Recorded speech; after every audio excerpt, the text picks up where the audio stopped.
Success does not arrive suddenly.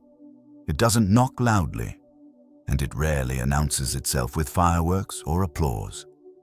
Most of the time, success begins quietly, in a moment no one else sees, in a decision you make when it would be easier not to.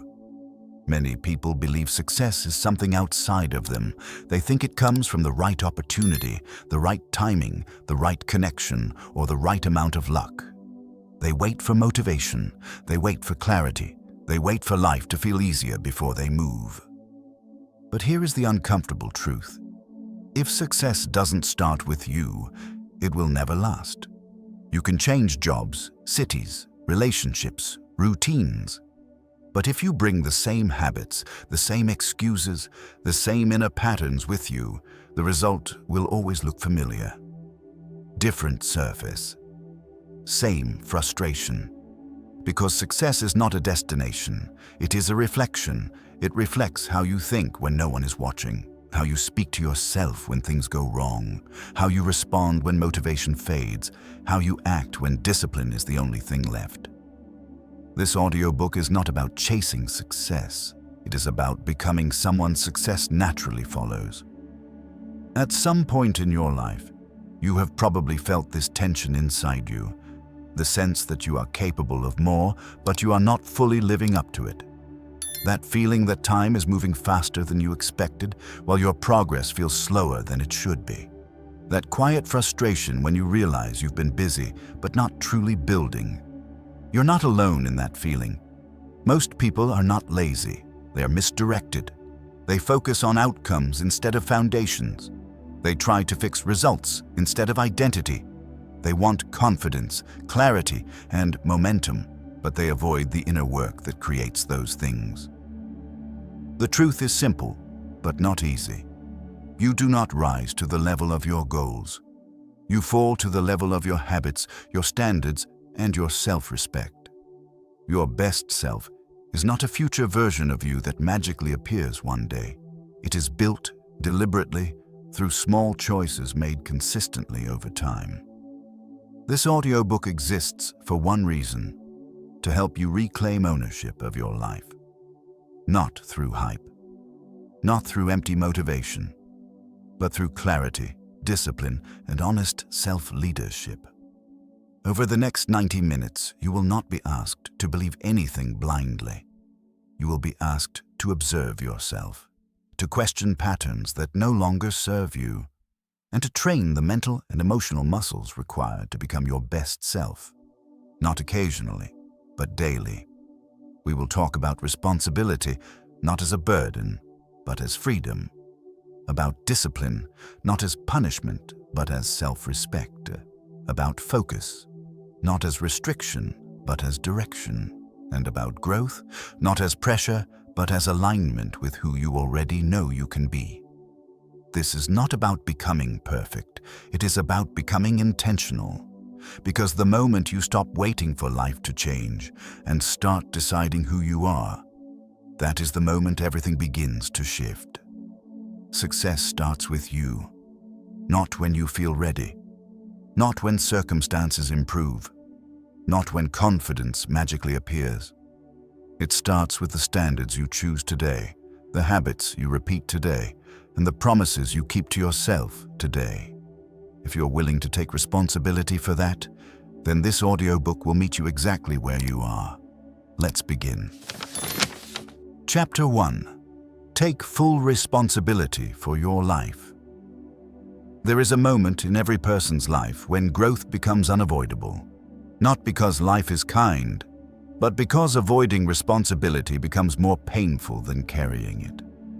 Most people never reach that moment consciously. They drift into routines. They blame circumstances. They explain their limitations with convincing stories about timing, background, luck, or other people. And slowly, without realizing it, they give away the one thing that creates real power. Responsibility. To take full responsibility for your life does not mean blaming yourself for everything that has happened to you. It means recognizing one simple truth. No one is coming to rescue you from the life you are tolerating. You may not be responsible for where you started. You may not be responsible for the obstacles you faced. You may not be responsible for the mistakes others made that affected you, but you are responsible for what you do next. This is where most people resist, because responsibility feels heavy at first. It removes excuses. It removes comforting illusions. It removes the option of waiting. Yet responsibility is not a burden. It is freedom in its most practical form. The moment you stop blaming external forces, you reclaim your ability to act. When you stop saying, "This happened to me," and start saying, "This is mine to handle," your mind shifts from helplessness to agency. And agency is the foundation of confidence. Think about this carefully. Every area of life where you feel powerless is an area where responsibility has been outsourced to people, to the past, to circumstances, to emotions. As long as something else is in control, you cannot change the outcome. Taking responsibility does not mean controlling everything. It means controlling what is controllable. Your choices, your effort, your standards, your response. Nothing meaningful grows without ownership. People often say they want success, but what they really want is comfort with progress. They want results without friction. They want improvement without accountability. They want confidence without discomfort. That is not how growth works. Responsibility demands honesty. It forces you to look at your habits without excuses, to acknowledge patterns you have defended for years, to admit where you have been passive when action was required. This honesty can feel uncomfortable, but discomfort is not a sign of failure. It is a signal that you are finally telling the truth. You cannot build a better life on denial. When you take responsibility, something subtle but powerful happens inside you. You stop waiting for motivation. You stop negotiating with yourself. You stop explaining why today is not the right day. You begin acting like someone who expects results. This is not about harsh self-judgment. It is about self-respect. Self-respect grows when your actions align with your values, when your words match your behavior, when you do what you said you would do, especially when no one is watching. Every time you keep a promise to yourself, you reinforce the belief that you can be trusted. Every time you break one, you weaken that trust. Over time, this internal relationship determines how far you go. Most people underestimate how deeply responsibility shapes identity. You do not think your way into a new life. You behave your way into a new self-image. Responsibility is the decision to stop living reactively, to stop letting emotions dictate behavior, to stop letting circumstances decide your standards. It is the decision to lead yourself. Leadership begins internally. If you cannot lead your time, your focus, your energy, and your choices, no external success will ever feel stable. It will always feel fragile, temporary, or undeserved. This is why some people achieve things yet remain dissatisfied. They built outcomes without building ownership, and without ownership, success feels empty. Taking responsibility does not guarantee immediate results, but it guarantees progress. Progress compounds. Confidence compounds. Self-trust compounds. And compounding is how lives are transformed. Start small, but start honestly. Ask yourself where you have been avoiding responsibility, not to shame yourself, but to reclaim control. Responsibility is not about the past. It is about direction. From this moment forward, you decide how you respond, how you prepare, how you show up. This chapter marks the first commitment, not to perfection, but to ownership. Because the moment you fully accept responsibility for your life, you stop being a passenger and you become the driver. Chapter 2.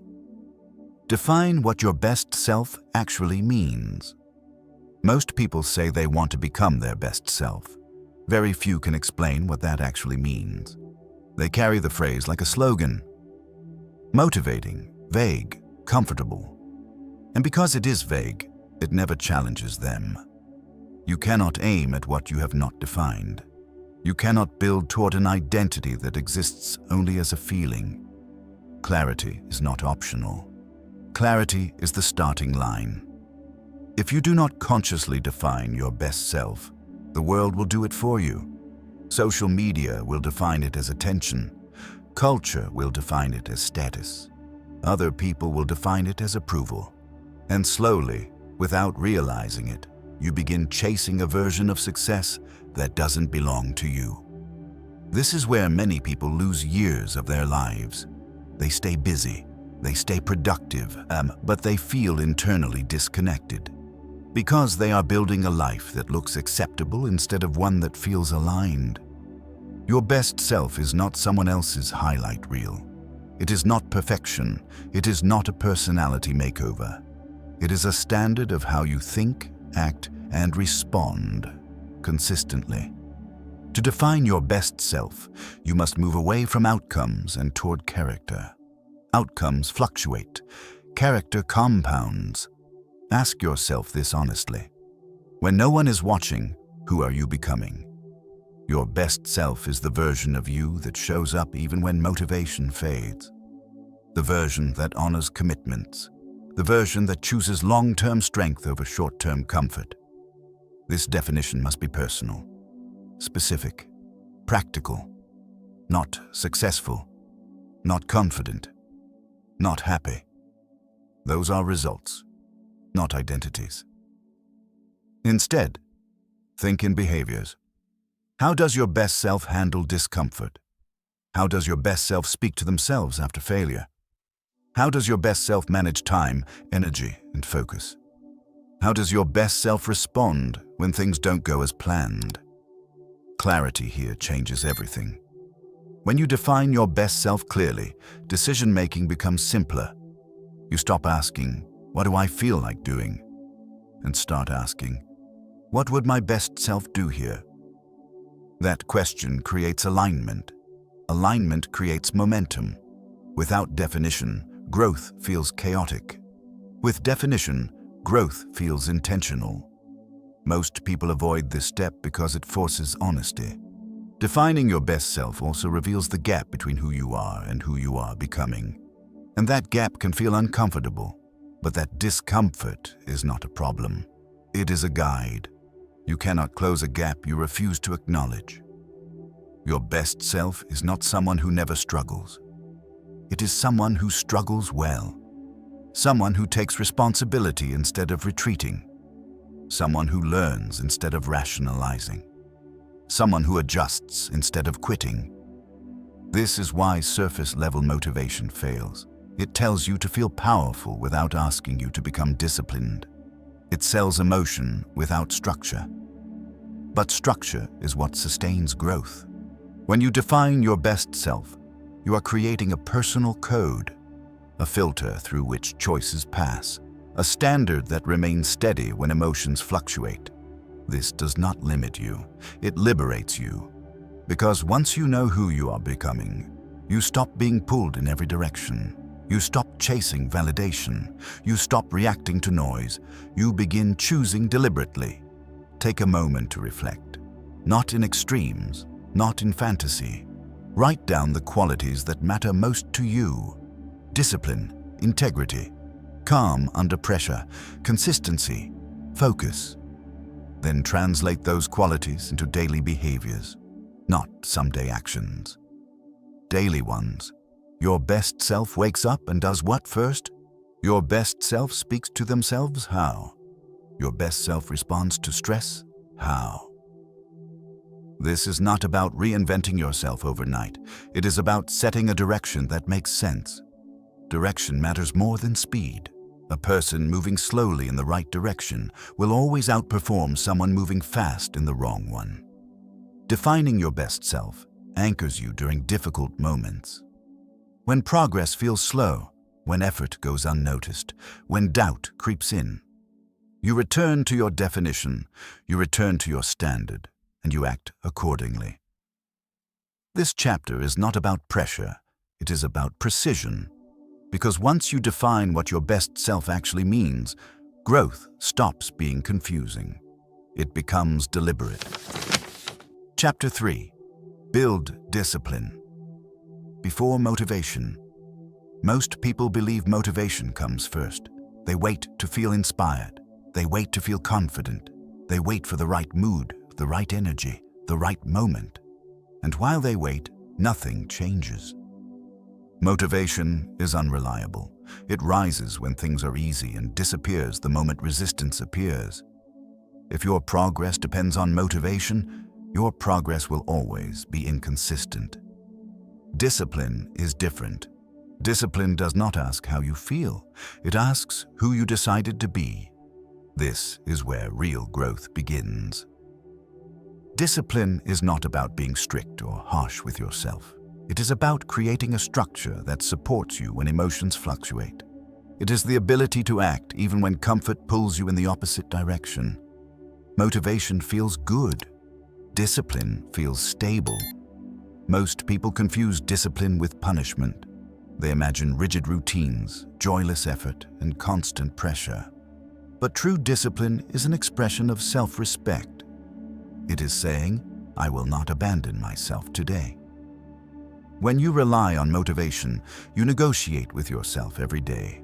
You debate, you delay, you make excuses that sound reasonable in the moment. Discipline removes negotiation. It creates certainty. Certainty is powerful because it saves mental energy. When decisions are pre-made, resistance loses its grip. You stop asking whether you should act and start focusing on how well you act. This is why disciplined people appear confident, not because they feel fearless, but because they trust their systems. Discipline is built before results appear, before recognition, before validation. That is why most people quit too early. They expect discipline to be rewarded immediately. When it isn't, they assume something is wrong. Nothing is wrong. You are simply in the invisible phase of growth.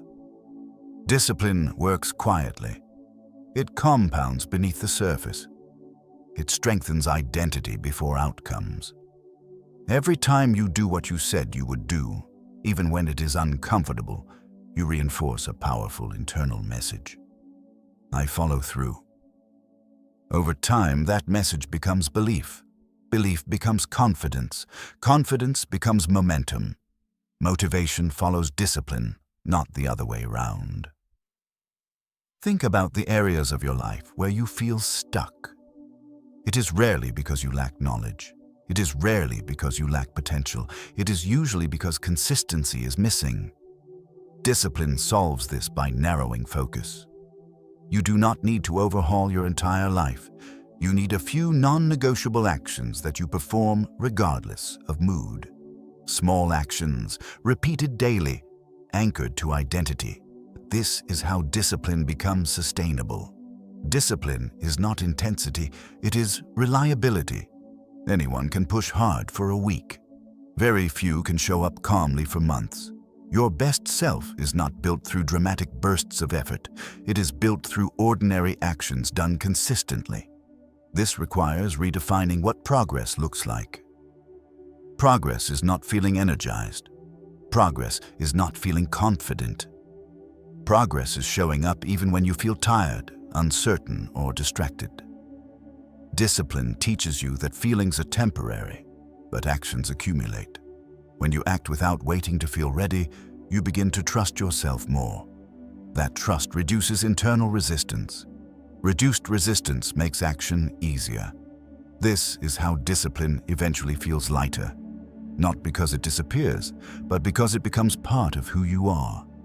Most people stop too soon because they expect discipline to feel motivating.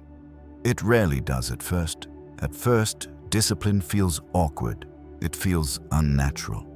It feels like swimming against the current. That current is your old identity. Every habit you break, every standard you raise, challenges the version of you that is used to comfort. Resistance is not a sign you are doing something wrong.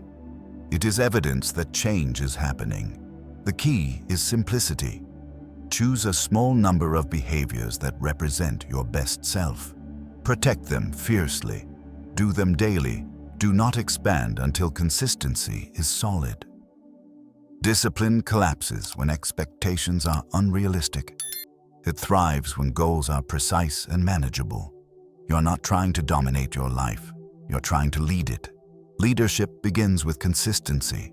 When discipline becomes your foundation, motivation becomes a bonus. Some days you will feel inspired. Most days you will not. But progress will continue either way. This is freedom.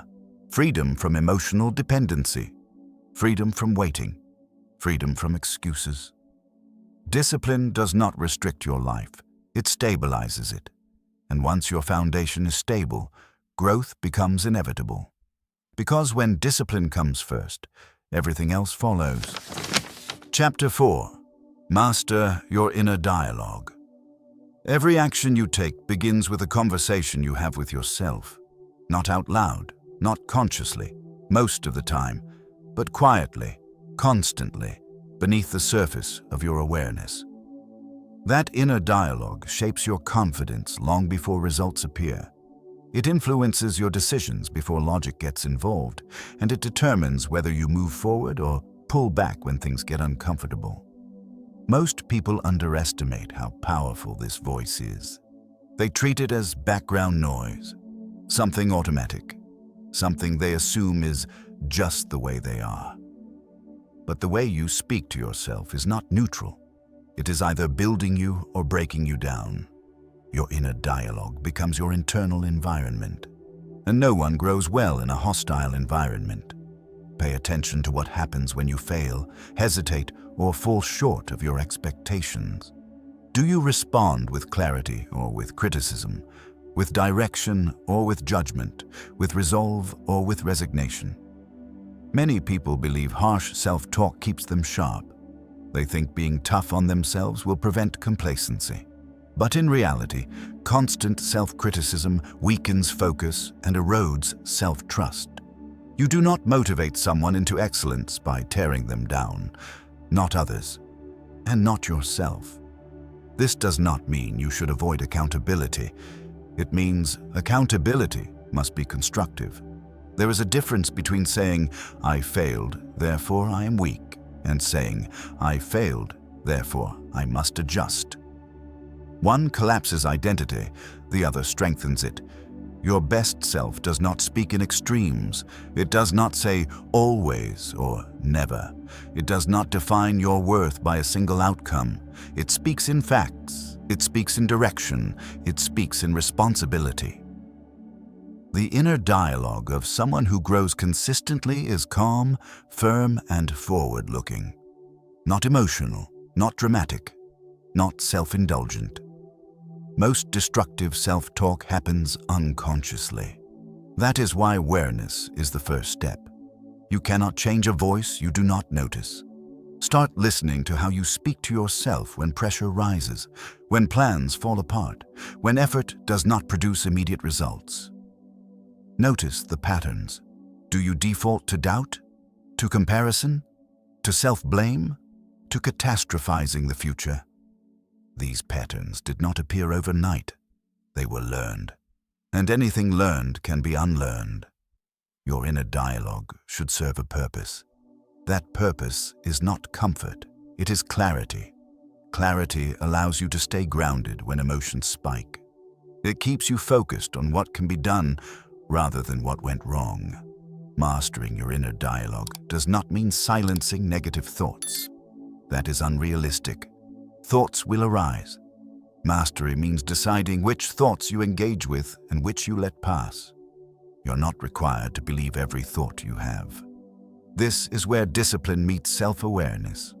When a limiting thought appears, pause. Do not argue emotionally. Do not suppress it. Question it. Is this thought useful? Is it accurate? Is it helping me act like my best self right now? If the answer is no, replace it with a neutral, action-oriented statement, not something overly positive, something grounded. Instead of "I'm not good enough," shift to "I need to improve this specific skill." Instead of "I always mess this up," Shift to I'm learning what doesn't work. Instead of I can't do this, shift to this is uncomfortable, but manageable. This may feel mechanical at first. That is normal. New patterns always feel unnatural until they become familiar. Your inner dialogue is a skill, and like any skill, it improves with practice. What you say to yourself repeatedly becomes your internal leadership. It determines how you respond under pressure. It determines whether you persist or retreat. Calm inner dialogue creates emotional stability. Emotional stability creates consistency. Consistency creates results. This is why mastering your inner dialogue is not optional. It is foundational. Without it, discipline becomes exhausting. With it, discipline becomes sustainable. Your best self speaks with authority, not hostility. With firmness, not fear. With direction, not drama. You are always listening to yourself, even when you think you are not. Make sure the voice guiding your actions is one you would trust to lead your life. Because over time, you do not rise to the level of your motivation. You move in the direction of your inner dialogue. Choose that direction carefully. Chapter 5. Control your focus in a distracted world. Your attention is shaping your life, whether you realize it or not. Every hour you spend, every thought you entertain, every distraction you follow is quietly training your mind to move in a certain direction. Over time, that direction becomes your reality. Most people do not lack potential. They lack control over their focus. We live in an environment designed to fragment attention. Messages arrive instantly. Information never ends. Entertainment is always within reach. The result is not overstimulation alone, but exhaustion without progress. When focus is constantly broken, depth disappears. Without depth, effort feels scattered. And when effort is scattered, results remain shallow. This is why so many people feel busy but unfulfilled. They are always doing something, yet rarely building anything. Focus is not about working harder. It is about deciding what deserves your attention and what does not. Your best self understands this intuitively. They do not allow their mind to be pulled in every direction. They choose where attention goes, and they protect that choice. This requires intention. Focus does not happen automatically anymore. It must be cultivated deliberately. If you leave your attention unguarded, something else will claim it. Distraction is not always external. It also shows up as overthinking, worry, comparison, and mental noise. These internal distractions are just as costly as digital ones. An unfocused mind jumps between concerns without resolving any of them. That constant switching drains clarity and confidence. Clarity comes from sustained attention. Confidence comes from seeing something through. Most meaningful progress requires uninterrupted focus. Learning a skill, building a habit, solving a problem, strengthening a relationship. None of these can be rushed or multitasked. When you try to divide your attention, you dilute your effort. What remains feels unsatisfying, even if you worked all day. Controlling your focus begins with defining priorities, not a long list. A short one. What matters most in this season of your life? What deserves your best energy? When priorities are unclear, everything competes for attention.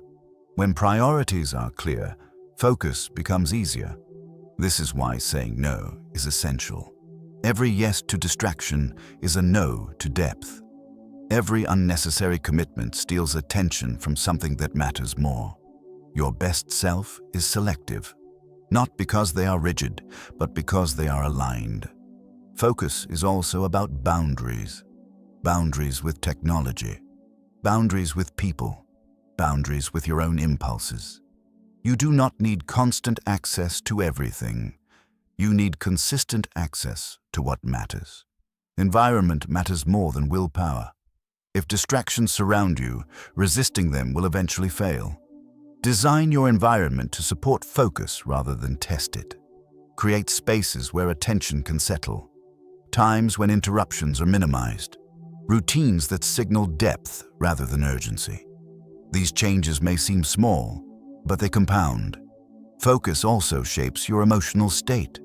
A scattered mind becomes reactive. A focused mind becomes responsive. When attention is controlled, emotions feel more manageable. You are less pulled by anxiety, less consumed by noise, more present with what is in front of you. Presence builds trust in yourself. It reinforces the belief that you can stay with difficulty instead of escaping it.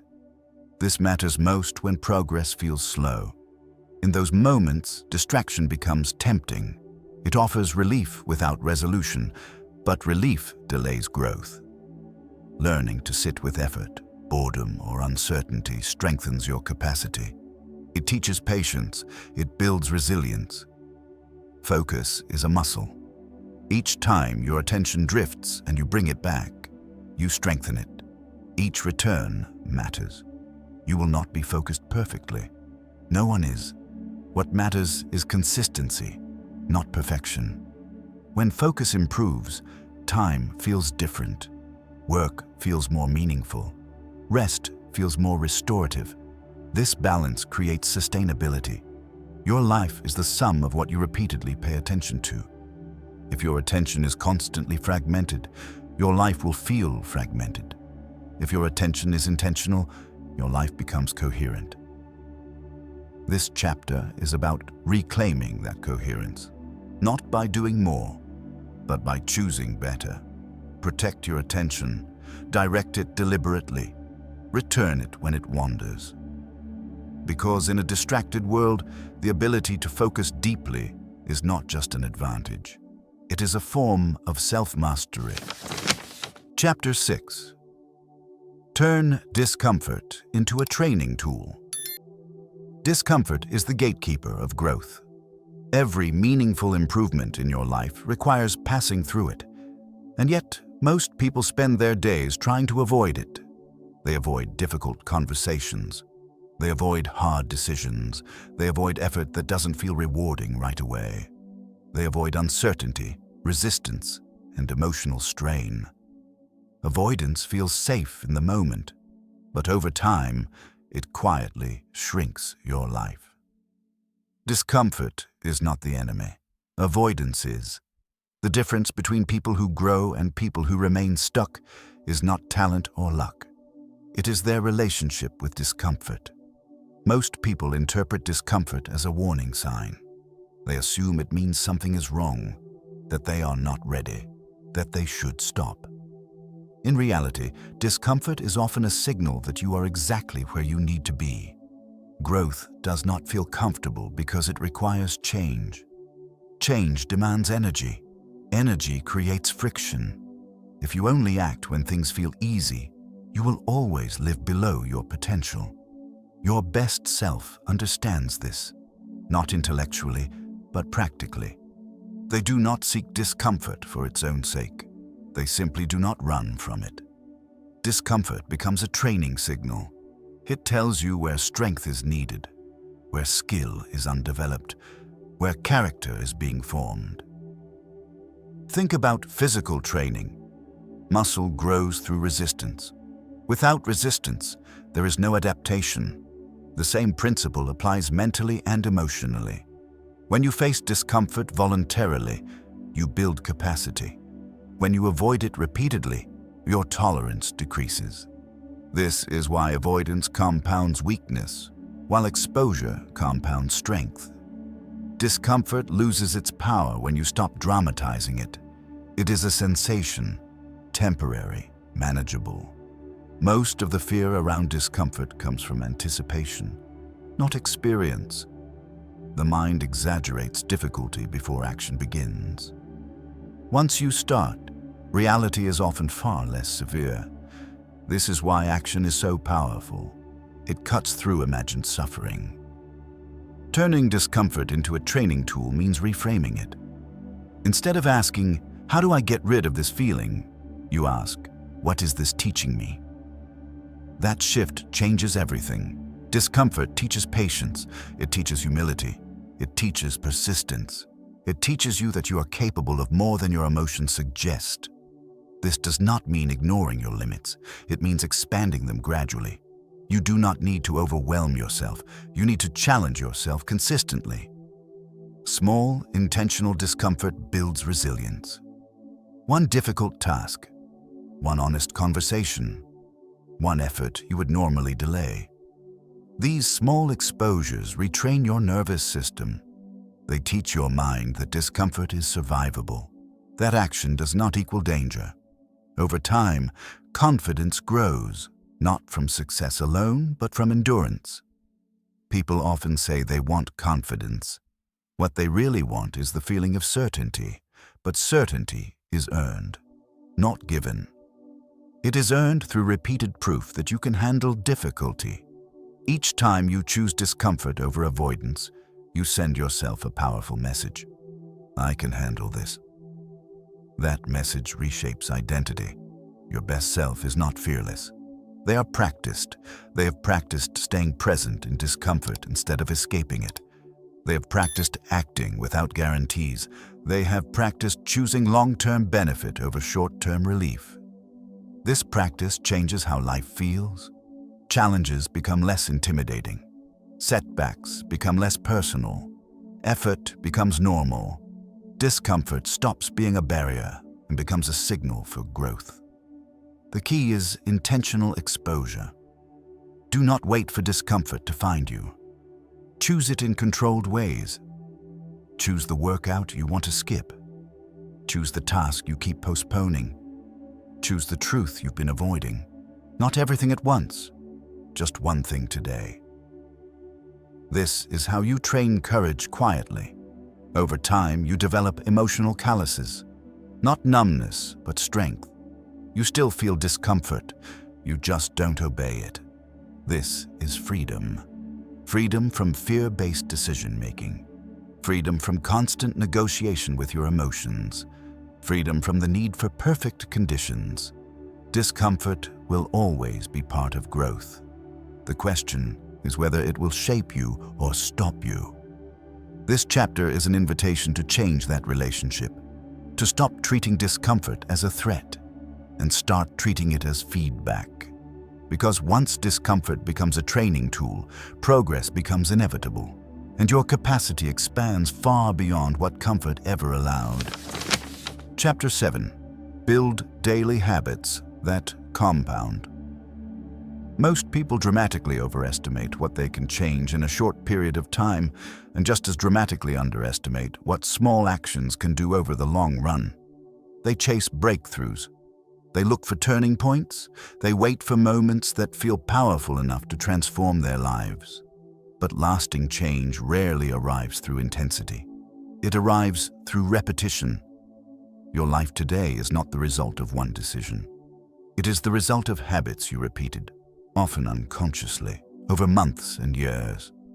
What you do daily matters far more than what you do occasionally. Habits are not just behaviors. They are votes for the kind of person you are becoming. Every action you repeat sends a signal to your identity. When those actions are aligned with your best self, progress compounds quietly. When they are not, stagnation feels inevitable. This is why habits are so powerful. They work whether you believe in them or not. Most people approach habits from the wrong direction. They focus on motivation, tracking, or pressure. They try to force consistency through willpower. That approach rarely lasts. Sustainable habits are built on simplicity and alignment. They are small enough to repeat even on difficult days, and meaningful enough to reinforce self-respect. Your best self is not created by dramatic routines. It is created by reliable ones. The goal is not to overwhelm yourself with change.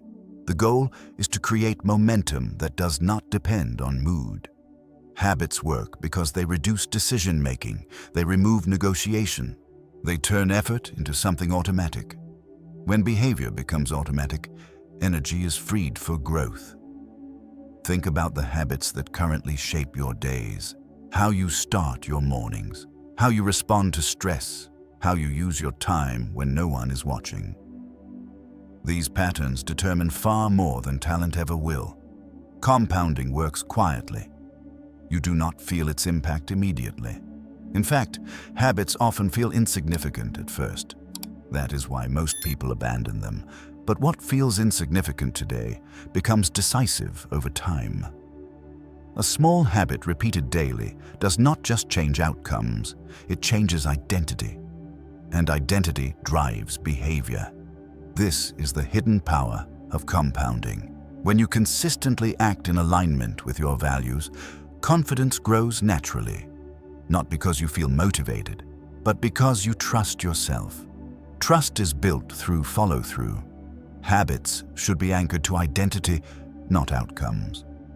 Instead of saying, "I want to exercise," think, "I'm someone who trains consistently." Instead of saying, "I want to focus more," think, "I protect my attention." This shift changes how habits feel. They stop being chores and start becoming expressions of who you are. The most effective habits are also the simplest. They require minimal setup. They fit naturally into your day. Complexity is the enemy of consistency. If a habit requires perfect conditions, it will fail under pressure. If it can be done even on difficult days, it will survive. This is why small habits outperform ambitious plans. One focused hour, repeated daily, outperforms occasional bursts of effort. One disciplined choice, repeated, compounds into character. Habits also create stability during uncertainty. When life feels chaotic, routines provide structure. They anchor you when emotions fluctuate. This is not about rigid schedules. It is about reliable anchors. Your best self is not rigid. They are consistent. Consistency builds momentum. Momentum builds confidence. Confidence builds capacity. Over time, habits shape how you see yourself, and how you see yourself shapes what you believe is possible. This is why habit building is not just practical. It is psychological. You do not need to change everything at once. You need to choose a few habits that represent your standards. Ask yourself which daily actions would most strongly support the person you're becoming, not what sounds impressive. What is repeatable? Protect those habits.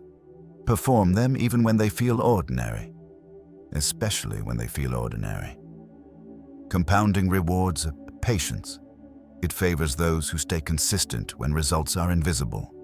One day, progress becomes noticeable, then undeniable. But by that point, success no longer feels surprising. It feels earned.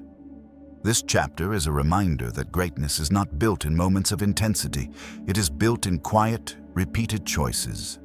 Choose habits that compound. Commit to them daily, and let time do what it does best. Because when habits align with your best self, growth becomes inevitable. Chapter 8. Strengthen emotional control. Your emotions are powerful signals, but they are unreliable leaders. They rise quickly, they fall without warning, and if left unchecked, they can quietly sabotage even your best intentions. Most people believe emotional control means suppressing what they feel. They imagine becoming cold, distant, or detached. That misunderstanding causes many to reject emotional mastery altogether. But emotional control is not about eliminating emotion. It is about choosing how you respond to it. You cannot stop emotions from appearing. They are part of being human. What you can control is whether emotions dictate your actions. This distinction changes everything. When emotions lead, life becomes reactive. Decisions are rushed, words are regretted, energy is wasted. When emotions are guided, life becomes intentional. You respond instead of react.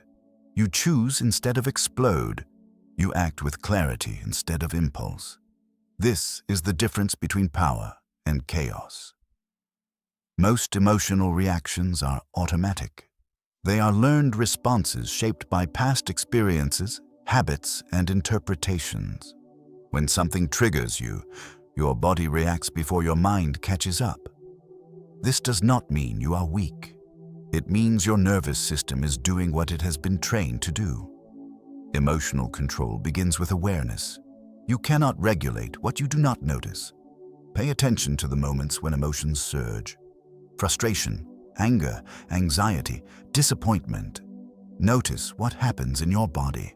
Tension, heat, restlessness, urgency. These sensations are signals, not commands.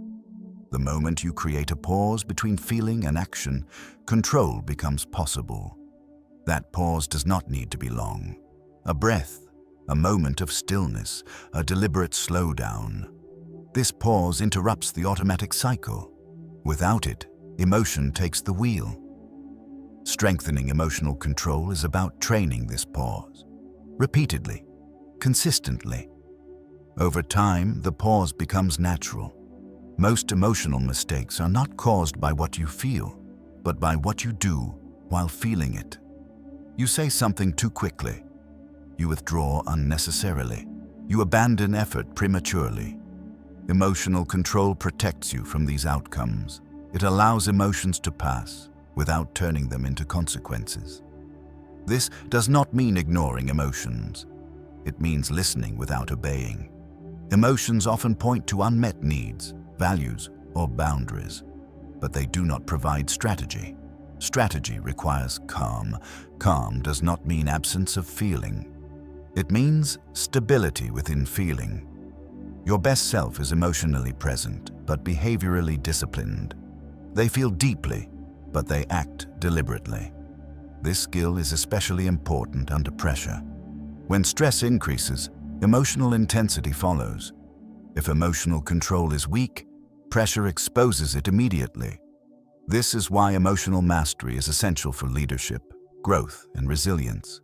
Emotional control also builds trust with others and with yourself. When you know you can stay composed, confidence increases. You stop fearing your own reactions. You stop avoiding situations that might trigger you. Avoidance shrinks life. Control expands it. Emotions are temporary by nature. They rise, peak, and fall. When you do not feed them with impulsive action, they lose power faster. This is a critical insight.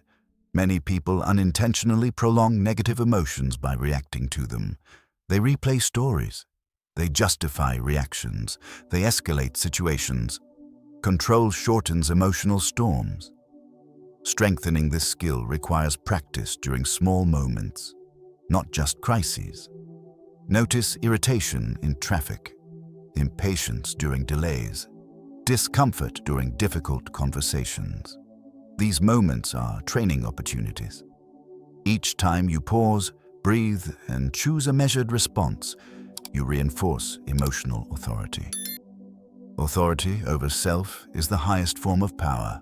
This does not make you passive, it makes you precise. Precision allows you to express emotions constructively, to set boundaries calmly, to address problems without drama. Over time, emotional control becomes a stabilizing force in your life. You feel less tossed around, less exhausted by reactions, more grounded. This grounding supports every other habit you are building. Discipline becomes easier. Focus becomes sharper. Discomfort becomes more manageable. Emotional control does not remove challenges. It changes how challenges affect you. You stop being pulled off course by temporary states.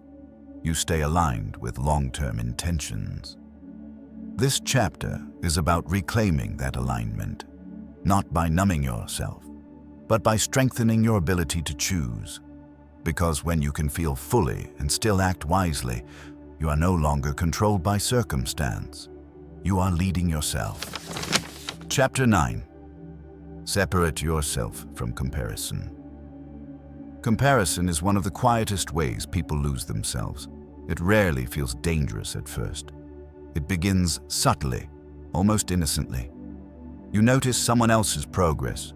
You measure it against your own, and without realizing it, your focus shifts away from your path.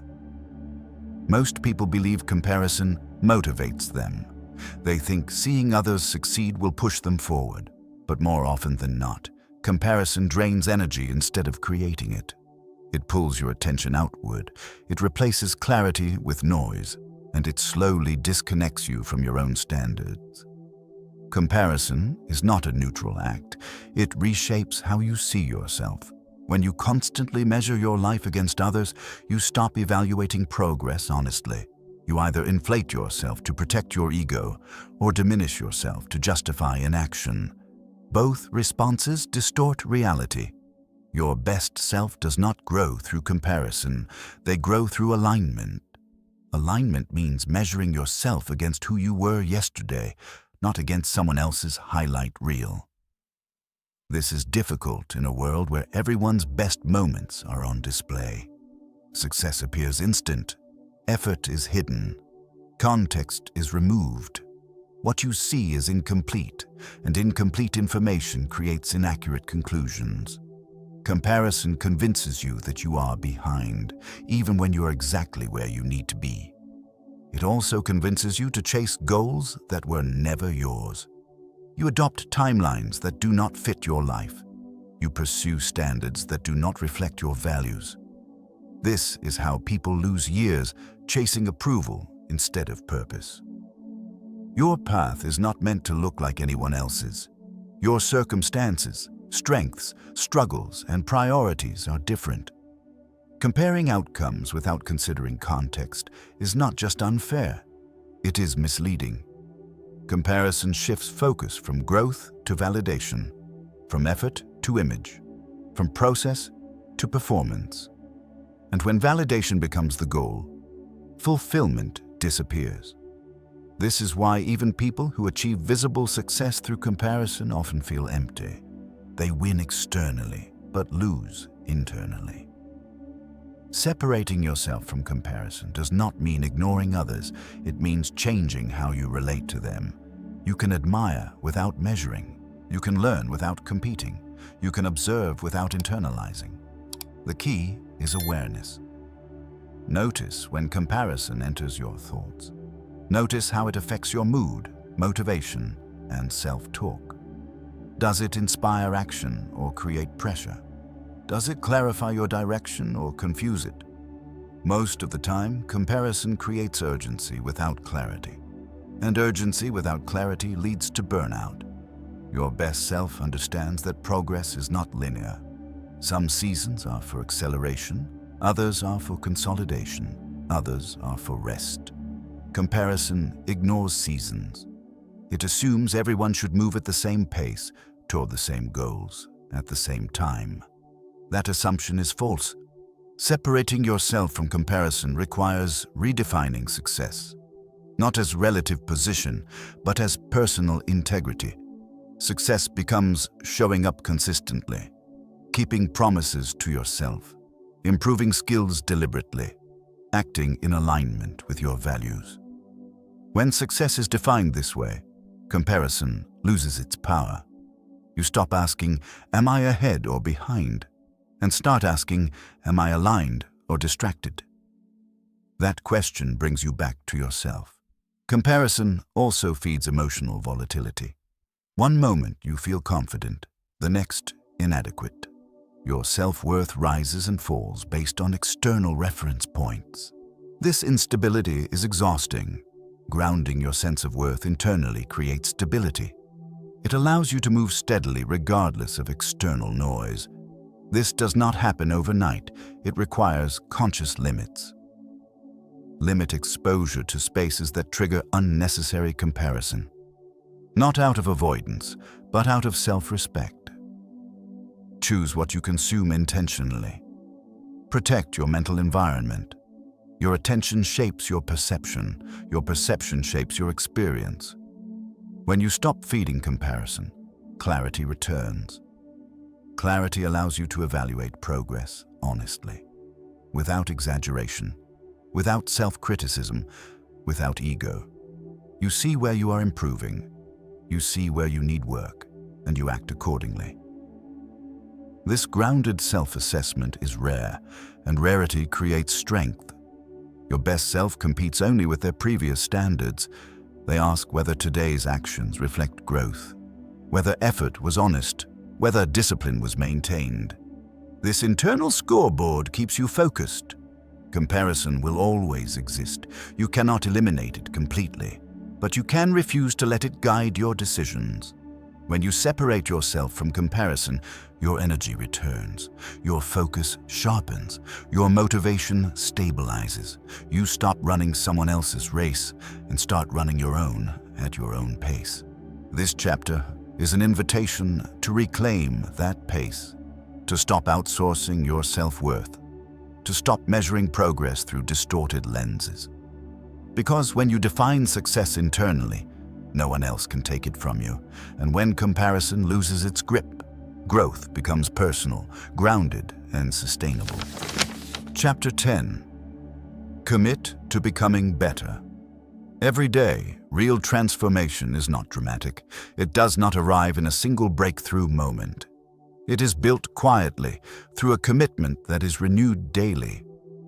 Most people think change requires intensity.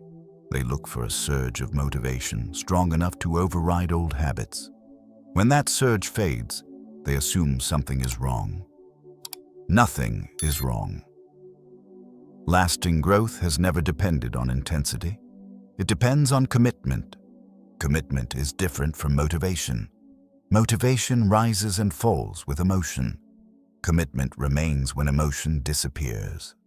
To commit to becoming better every day means accepting a simple truth. You will not feel like improving every day. You will not be confident every day. You will not be energized every day. And you will act anyway. This commitment is not about pressure. It is about direction. Direction keeps you moving forward even when speed slows. Becoming better every day does not mean constant self-criticism. It means consistent self-honesty. You acknowledge where you are without judgment. You identify what can be improved without exaggeration. And you take one deliberate step forward. One step is enough. Many people sabotage growth by aiming for too much. They expect visible results quickly. When progress is subtle, they lose patience. But growth is often invisible before it is undeniable. The person you become is shaped by what you repeat, not by what you attempt occasionally. Commitment means showing up even when improvement feels insignificant, even when no one notices, even when results lag behind effort. This is where most people quit. Not because they cannot improve, but because they cannot tolerate the quiet phase. Your best self understands this phase. They do not rush it. They do not fight it. They trust the process they have chosen. Commitment also means adjusting without abandoning. When something is not working, you refine it. You do not discard the entire effort. This flexibility prevents burnout. You are not committing to a rigid plan. You are committing to growth itself. Some days growth looks like progress. Other days it looks like restraint, like rest, like recovery. Becoming better every day does not mean doing more. It means doing what matters. This requires reflection. At the end of each day, ask yourself simple questions. Did my actions align with my values today? Did I act deliberately or reactively? Did I keep my promises to myself? These questions keep you grounded. They shift focus from outcomes to behavior, from external validation to internal alignment. Commitment also builds resilience. When setbacks occur, commitment keeps you from quitting. It reminds you that failure is not a verdict, it is feedback. Feedback guides adjustment. Adjustment fuels progress. Over time, commitment reshapes identity. You stop seeing yourself as someone who tries. You begin seeing yourself as someone who follows through. This identity change is powerful. It reduces internal conflict. It quiets doubt. It stabilizes effort. Commitment does not eliminate uncertainty. It gives you something solid to stand on within it. When life becomes unpredictable, commitment provides structure. It anchors you to what you can control: your actions, your effort, your standards. This stability allows you to navigate change without losing yourself. Becoming better every day also requires patience with yourself. Growth is not linear. There will be days when you regress, days when effort feels heavier than usual. These days do not invalidate progress. They are part of it. Commitment means returning without drama, without self-punishment, without excuses. You simply continue. This is maturity. The decision to commit daily changes how you experience life. You stop waiting for conditions to be perfect. You stop postponing action until confidence arrives. You act based on values, not feelings. Over time, this creates quiet confidence. Not loud, not performative. Grounded. This chapter is not a demand. It is an invitation to stop chasing transformation and start embodying it. To stop asking when life will change and start changing how you live. Because when you commit to becoming better every day, progress stops being optional. It becomes inevitable. Success does not arrive at the end of a journey. It reveals itself along the way through who you become while moving forward. Throughout this audiobook, you have not been asked to chase external achievements or imitate someone else's version of a meaningful life. You have been invited to return to something far more powerful, your ability to lead yourself. You began by taking full responsibility for your life, not as an act of blame, but as an act of ownership. Ownership is where power begins. Without it, progress is accidental. With it, progress becomes deliberate. You learned that becoming your best self is not a vague aspiration, but a clearly defined standard of behavior. Clarity replaced confusion. Direction replaced drifting. When you know who you are becoming, choices become simpler, even when they are not easy. You learned that discipline must come before motivation, that waiting to feel ready is often the reason people remain stuck. Discipline is not about control. It is about trust. Trust in your ability to show up consistently, regardless of mood. You explored the importance of mastering your inner dialogue, the quiet voice that shapes your confidence long before results appear. You learned that growth requires a calm, constructive internal leader, not a hostile critic. When your inner dialogue becomes steady, your actions follow. You reclaimed your focus in a distracted world. You recognized that attention is not infinite and that where you place it determines what grows in your life. Focus became a form of self-respect. Depth replaced fragmentation. You learned to see discomfort differently, not as a threat, but as a training signal. You stopped running from what strengthens you. You began using resistance as a tool rather than an obstacle. You built habits that compound quietly, small actions repeated daily, shaping identity over time. You saw that consistency outperforms intensity and that progress does not need to be dramatic to be transformative. You strengthened emotional control, not by suppressing feeling, but by choosing response. You learned to pause, to observe, to act deliberately. Emotions stopped being drivers and became information. You separated yourself from comparison. You stopped measuring your life through distorted lenses. You returned to your own pace, your own standards, your own path. Alignment replaced validation, and finally, you committed to becoming better every day. Not perfect, not extraordinary, just intentional. That commitment is the quiet force behind all lasting change. If there is one truth to carry forward, it is this. Success is not something you achieve once. It is something you practice daily. It lives in your habits, in your standards, in the way you respond when no one is watching. There will be days when progress feels slow, days when effort feels heavy, days when doubt whispers that change is not happening. Those days are not failures, they are part of the process. Growth often feels subtle before it feels undeniable. You do not need to overhaul your life tomorrow. You do not need perfect conditions. You do not need permission. You need consistency. You need clarity. You need self-respect in action. Return to the principles in this audiobook when you feel lost. Responsibility, discipline, focus, emotional control, alignment. These are not ideas, they are anchors.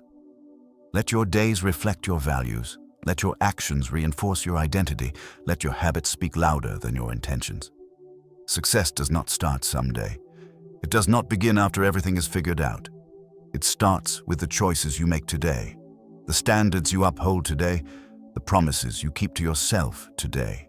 If you continue choosing deliberately, growth will follow.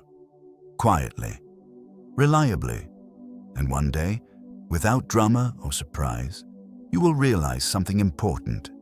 You are no longer trying to become your best self. You are living as them.